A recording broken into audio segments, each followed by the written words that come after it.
यार एक बार बड़ी टुच्ची हुई हमारी।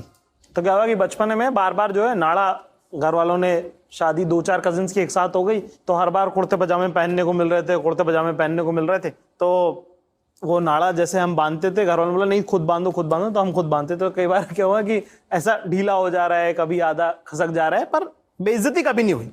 तो एक बार पापा ने बहुत जोर से डांट दिया कि क्या इतने बड़े हो गए, 12-13 साल के हो गए, कि उम्र वो वाली 12 वाली साल वैसी है कि आप बिल्कुल बच्चे तो हो नहीं, है ना, कि कुछ अगर गलत हो जाए तो सबको बुरा लगे कि अरे ये तो बड़े हैं, इनका साथ कैसे हो गया, और उतने भी छोटे नहीं हो कि कुछ गलत हो जाए तो आपको बुरा ना लगे। ठीक है, लोग भले इज्जत नहीं करते हैं पर आप अपनी इज्जत बहुत करते हैं। 12 साल की उम्र बड़ी ट्रिकी एज है वो, तो हम तो बड़ी इज्जत करते थे अपनी। तो आज आप ये कि एक दिन हमने गुस्से में आके बहुत तेज गांठ बांध ली अपने नाड़े की और लग गई घुलवा गांठ। अल्फाज पकड़िएगा जरा, ऐसी गांठ जिसका सिरा ना मिले नाड़े की, उसको कहते हैं घुलवा गांठ। घुलवा गांठ लग गई वो। ठीक है, उसके बाद हम निकले तो सब शरबत बट रहा था तो हमने शरबत पी लिया। फिर हम बारात में खूब नाचे, प्यास लगने लगी, हमने पानी पी लिया। फिर हम बारात में जब चढ़े बस के अंदर तो हमारे कजिन ने बोला यार तुम कोल्ड ड्रिंक क्यों नहीं पीते, और तो हमने कोल्ड ड्रिंक भी पी लिया। अब सिलसिला बढ़ता जा रहा है, लिक्विड पे लिक्विड पिए जा रहे हैं। अब 2 घंटे हो गए, अब पेशाब जोर से आ रहा। हमला कहाँ करें कैसे करें, बस रुक नहीं रही। बस बीच में रुकी एक बार तो हमने खोलने की कोशिश करी, अब बस थोड़ी देर ही रुकती, गांठ खुली नहीं। ठीक है साहब, मैंने कहा पहुंचेंगे जरा, बारात गांव पहुंच जाए उसके बाद समझेंगे क्या हुआ है। हम पहुंचे साहब गांव में, जब बारात उतरी सारी दुनिया देख रही थी कि दूल्हा कैसा लग रहा है, हम ढूंढ रहे थे कि पेशाब कहाँ की जा सकती है। ठीक है, कैसे जैसे कोना ढूंढा जहां पे अपना मूत्र विसर्जित किया जा सकता था। ठीक है, पर मुश्किल तो अभी भी वही है, घुलवा गांठ लगी हुई, खुल नहीं रही है भाई साहब से। पूरी कोशिश करी और प्रेशर इस कदर कि पसीने छूटने लगे। हमने आखिरकार आदि मानव की तरह एक नुकीला पत्थर उठाया और उससे खरोच खरोच के अपना नाड़ा काटा है। तब जाके साहब जो है वो सुख मिला है जो जिंदगी में दोबारा याद ही नहीं है कि वैसा सुख कुछ होता भी है कि हमने अपने आप को बिल्कुल ही जो है फारिग कर लिया। बड़ा आनंद है। अब जो है आधा कटा हुआ नाड़ा है ये, कैसे जैसे करके हमने खोला खाला, उसको किसी डिजाइन से तो बांधा, बाहर निकले। अब ये उम्र ऐसी कि आप भूल जाते हो, हम खुद भूल गए कि क्या चल रहा था बाहर। बाहर थी बारात कजिन की, नाच रहे थे सारे दोस्त, उन्होंने हमें पकड़ लिया, क्या अरे आओ नाचो नाचो नाचो। वो भी खड़े होकर बारात देख रही हैं, हम भी बड़े शौक से नाच रहे हैं। और 30 सेकंड बाद अचानक से रियलाइज हुआ कि पैर थोड़े फंसने लगे हैं। एक्साइटमेंट में ध्यान नहीं गया। जब ऐसा 10-15 सेकंड तक महसूस हुआ और देखा कि सब लोग हंसने लगे हैं, तब जब नजर नीचे गई तो पता चला जो हमारा पजामा था वो खसक के घुटनों के नीचे जा चुका है और भाई साहब नाच रहे हैं। घर आ जा मेरे परदेसी पे, बिना जाने कि उनका पजामा उतर चुका है। और जो मैं आज आपको सिखाने की कोशिश कर रहा हूं वो ये है कि जब आप कोई किस्सा सुनाते हैं तो उसको सेटअप करने की बहुत जरूरत है आपको। तो इस कहानी की शुरुआत में अगर आपको याद हो, अगर आप रिवाइंड करके भी देखेंगे तो मैंने कहा कि एक बार साहब हमारी बड़ी टुच्ची हुई। जब मैंने आपको बता दिया है कि इस कहानी के आखिर में मेरी बड़ी बेइज्जती हुई है तो आप उस कहानी को सुनने के लिए तैयार हैं और आप ये जानना चाहते हैं कि कैसे मेरी बेइज्जती हुई। दूसरी एक चीज जो मैंने की थी वो ये है कि घुलवा गांठ जो ये अल्फाज है इस पे बड़ा जोर दिया मैंने। जोर इसलिए दिया क्योंकि मुझे ऐसा लगता है कि ये बहुत लोगों की जबान पे नहीं होगा, अगर पता भी होगा तो उतना चलत में नहीं है। और क्योंकि ये चलत में नहीं है, नया अल्फाज है बहुत सारे लोगों के लिए, तो एकदम से आपका ध्यान आएगा उस पर कि अरे घुलवा गांठ मतलब, तो नाड़ा जो ऐसा बन जाए जिसका सिरा ना मिले उसको घुलवा गांठ कहते हैं। ठीक है, तो अचानक से आपका और अटेंशन मेरी तरफ आया। जैसे जैसे कहानी बढ़ी उसके बाद जब मैंने आपको बताया कि मेरा नाड़ा खुल गया था, उस शर्मिंदगी के बाद मैंने क्या किया कि जिंदगी में दोबारा वो पजामे ही नहीं पहने जिनके अंदर जिप ना हो। ये था हासिले कहानी।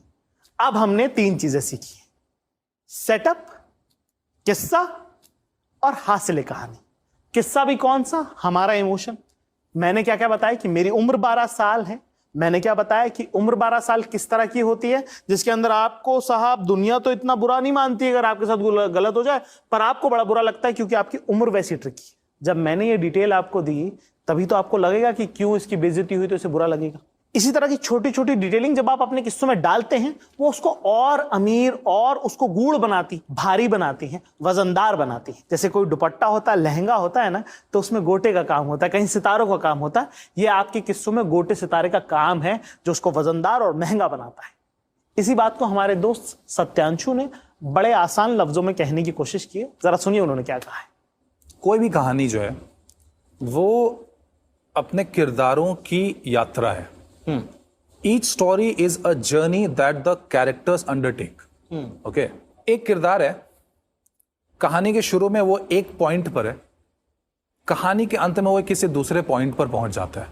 अगर वो लगान का भुवन है तो कहानी के शुरुआत में वो एक बहुत ही परेशान, पूरा गांव परेशान है, वो भी परेशान है, लगान की मार है, मौसम की मार है, और वो अपनी जिद से, अपने सच और साहस से वो वहां पहुंच जाता है जहां ऑलमोस्ट उसने एक मिनी बैटल जीत लिया है। वो एक तरह का एक मिनी फ्रीडम फाइटर हो चुका है। उसने गांव को थोड़ा खुशहाल कर दिया है अगले 3 साल के लिए। तो एक चेंज आ गया उस गांव में, है ना। अभी दूसरा एग्जांपल मैं लेता हूं, क्वीन की रानी। क्वीन में जो कंगना का कैरेक्टर है, रानी, कहानी के शुरुआत में वो एक हार्ट ब्रेक होता है, उसका दिल टूट जाता है, और कहानी के अंत में उसका जो जख्म था वो भर जाता है। जख्म कैसे भरता है? खुद वो अपने आप को प्यार करना सीख लेती है तो उसका जख्म भर जाता है। अभी आप देखो, भुवन खुद नहीं बदलता है, उसके अराउंड की दुनिया बदल जाती है। वो जिस समाज का हिस्सा है वो समाज को बदल देता है। He is an agent of change in लगान। क्वीन में रानी खुद बदल रही है, दुनिया नहीं बदल रही, वो खुद बदल रही है। दिस टेल्स अस कि कोई भी कहानी अल्टीमेटली 2 तरह की हो सकती है। एक किरदार कुछ पाना चाहता है और पा लेता है। ये कहानी ऑब्जेक्टिव्स की कहानी है, लक्ष्य की कहानी है कि मुझे ये चाहिए और मैंने उसको हासिल कर लिया। मैं ये क्रिकेट मैच जीतना चाहता हूं और मैं जीत गया। और दूसरी कहानियां होती हैं जो परिवर्तन की कहानी होती है, चेंज की कहानी होती है। कैरेक्टर को कई बार पता भी नहीं होता कि उसको चेंज होना चाहिए, लेकिन कहानी में ऐसा माहौल बनता है कि कैरेक्टर को बदलना पड़े। रंग दे बसंती में जो हमारे बच्चे हैं, कॉलेज किड्स, वो बदलते हैं कहानी के दौरान। और ऑफ कोर्स तीसरी तरह की कहानी होगी जिसमें दोनों हो जाएगा। जैसे कि आप देखो, चक दे इंडिया में जो कबीर खान का कैरेक्टर है, उसके ऊपर एक अनफेयर बदनामी का दाग लग गया है, उसको उससे मुक्त होना है। ये एक चेंज है। लेकिन उसका प्रोसेस क्या है कि वो लड़कियों को कोच कर रहा है, वो एक हॉकी टूर्नामेंट जीत जाएं, वो लक्ष्य है। Right? So to put it simply, stories are either journeys of change or journeys of quest. या तो परिवर्तन की कहानी होती है या वो एक लक्ष्य की पूर्ति की कहानी होती है। तो अगर हम बिल्कुल पॉइंट वाइज देखें तो हमें चाहिए एक कैरेक्टर जो एक जर्नी करेगा। वो जर्नी में या तो कैरेक्टर बदलेगा या एक लक्ष्य की पूर्ति होगी या दोनों होगा, जैसा कि चक दे इंडिया में। और अंत में या तो बदलाव हो जाएगा या नहीं होगा, या तो लक्ष्य मिल जाएगा या नहीं मिलेगा। These are essentially the components of a story. Okay, character, journey, ending. The journey can be change, quest or both. बस एक और चीज है, ये पूरा जो इक्वेशन है, ये जिस सोशल, पॉलिटिकल, कल्चरल एनवायरनमेंट में हो रहा है, वो बहुत इंपॉर्टेंट है। So this I think would be the final element of a story. Broadly speaking, जो सेटिंग है, that becomes the final element. अगर आप क्वीन की कहानी को 50 साल पीछे ले जाते, बिहार के गांव की लड़की है, शादी के 1 दिन पहले दूल्हे ने मना कर दिया, तो वो अपने हनीमून पे अकेले नहीं निकलेगी। राइट?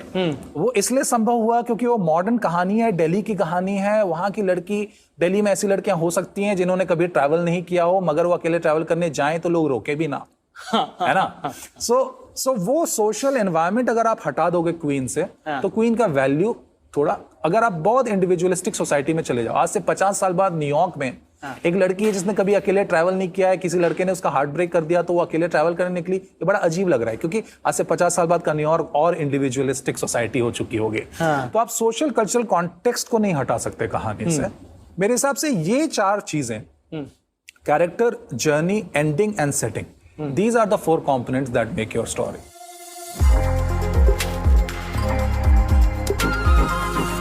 तो इतनी खूबसूरत बात जब आपने हमको बताई है, तो आप बताइए कि हमारे जो लर्नर्स हैं वो अपने को बेहतर किस्सा को कैसे बनाएं। अगर वो कहानी लिखने की कोशिश करें तो कैसे बेहतर लिखें और कैसे बेहतर सुना सकते हैं वो अपनी कहानियां। राइटिंग की जो चीजें हम यहाँ बोरो कर सकते हैं, शायद उससे जो हम सीख सकते हैं, उसमें मैं 1-2 बातें बोलूंगा जो थोड़ी अजीब लगे शायद हमारे सुनने वालों को। पहली बात ये बोलूंगा कि जब आप कहानी लिखना शुरू करो तो आप जितनी जल्दी हो सके कहानी के एंडिंग को फिगर आउट कर लो और फिर पूरी कहानी को आप रिवर्स इंजीनियर करो। मतलब ये शायद सुनने में काउंटर इंट्यूटिव लगता होगा कि ये कैसे हो सकता है, जब हम पोएट्री करते हैं तब हम आखिरी लाइन तो नहीं सोचते। लेकिन इसीलिए पोएट्री पोएट्री है और कहानी कहानी। वाह, क्या बात। हाँ, कहानी पोएट्री नहीं है। कहानी एक, जैसा मैंने कहा, जर्नी है। अगर आपको पता है कि आप पटना जा रहे हैं तब तो सोचेंगे कि ट्रेन से जाएं या फ्लाइट ले लें। फ्लाइट कौन सी लें, लंबी फ्लाइट लें, बीच में कहीं रुक जाएं या छोटी फ्लाइट लें, ये सब हाउ है कहानी का, how to reach there. But where do you want to go as a storyteller, वो आपको सबसे पहले पता होनी चाहिए। और ये बहुत मुश्किल नहीं है मेरे हिसाब से। आपका कैरेक्टर कुछ चाहता है, वो या तो उसको मिल जाता है अंत में या नहीं मिलता है। कहानी उसी बारे में, बस कहानी उसी के बारे में। तो 3-4 ही एंडिंग पॉसिबल है। ऐसा नहीं है कि कोई 25 एंडिंग है, अब हम नहीं ढूंढ पा रहे एंडिंग, वैसा नहीं है। एंडिंग 3-4 चीजें ही होती हैं, उन्हीं में से होता है। जो ग्रेट फिल्म्स होती हैं, हमारी फेवरेट फिल्म्स होती हैं, हम तो बार बार देखते हैं, हमको एंडिंग तो पता होती है हर बार।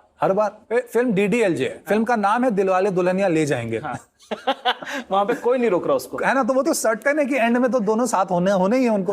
कई बार एंडिंग बहुत क्लियरली पता होता है, फिर भी हमें मजा आता है, क्योंकि ऑडियंस का जो मजा है वो इसमें नहीं है कि अंत में क्या हुआ।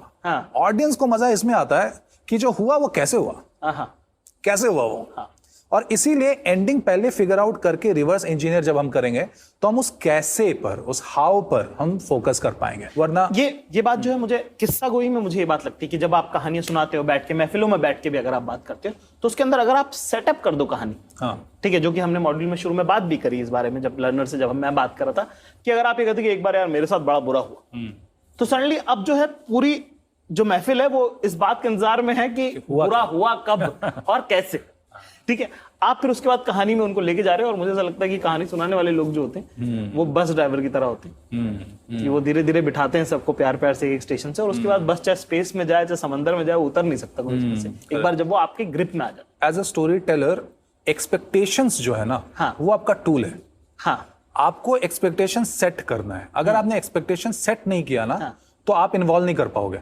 जैसे फॉर एग्जाम्पल आपने बोला कि सबसे पहले बोलो यार ना मेरे साथ बहुत बुरा हुआ एक बार, उसके बाद आप बताओ कि उस वक्त ना मैं 10 साल का था, मेरे पापा ऐसे थे, मेरा घर ऐसा था, आप कुछ भी डिटेल में जा रहे हो ना, सब इंटरेस्टिंग है क्योंकि आपने एक एक्सपेक्टेशन सेट कर दी कि कुछ बहुत बुरा हुआ। राइट। अगर आप वो लाइन हटा दो और आप बोलो कि मैं जब 10 साल का था तो मैं ऐसा था, मेरे पापा ऐसे थे, तो लोग कह रहे हैं कि हाँ लेकिन अभी तुम मुझे आगे क्या, तो मैं क्यों सुन रहा हूँ। पर अगर आप इसी को सेट कर दो, यार एक बार तो सब बड़ा जबरदस्त हुआ मेरे साथ, एक बार एक दिन बड़ा कमाल की एक चीज हुई, तब क्या हुआ कि मैं 10th में था, ठीक है, और मेरे पापा खुद टीचर है, आपको पता ही, ठीक है, तब उनको पता रहता है कि मेरे टीचर्स कैसे। अब यही किस्से में आपको पता है कि 10th आ गया है, अच्छा बहुत जबरदस्त कुछ होने वाला है इसके अंदर, एक इंट्रीग बिल्ड होता है। तो setting expectation is very very very important. Expectation set कीजिए जितनी जल्दी हो सके, फर्स्ट लाइन में तो फर्स्ट लाइन में। और एक्सपेक्टेशन सेट करने का मतलब ये नहीं है कि आप अब उसी एक्सपेक्टेशन पर आगे उसको फुलफिल कर दो। आगे आपका 2 ऑप्शन होते हैं हमेशा, आप उस एक्सपेक्टेशन को फुलफिल कर दो या आप उस एक्सपेक्टेशन को रिवर्स कर दो। ये दोनों ऑप्शन आपके पास होते हैं। जैसे एक बार मेरे साथ बहुत बुरा हुआ जब आपने बोला है, तो अब मुझे लग रहा है बहुत बुरा हुआ। हो सकता है वो मजाक था, हुआ कुछ नहीं उतना बुरा, है ना। जो हुआ वो कुछ बहुत ही प्यारा हुआ, तो मैं बोलूंगा तो इसमें बुरा क्या हुआ, right. So you are reversing that expectation. Of course you will have to sum it up in some way, but I will, these are 3 tools that we have. You set expectations, you fulfil expectations और you reverse expectations. ये करते करते आप अपनी पूरी कहानी कह सकते हो।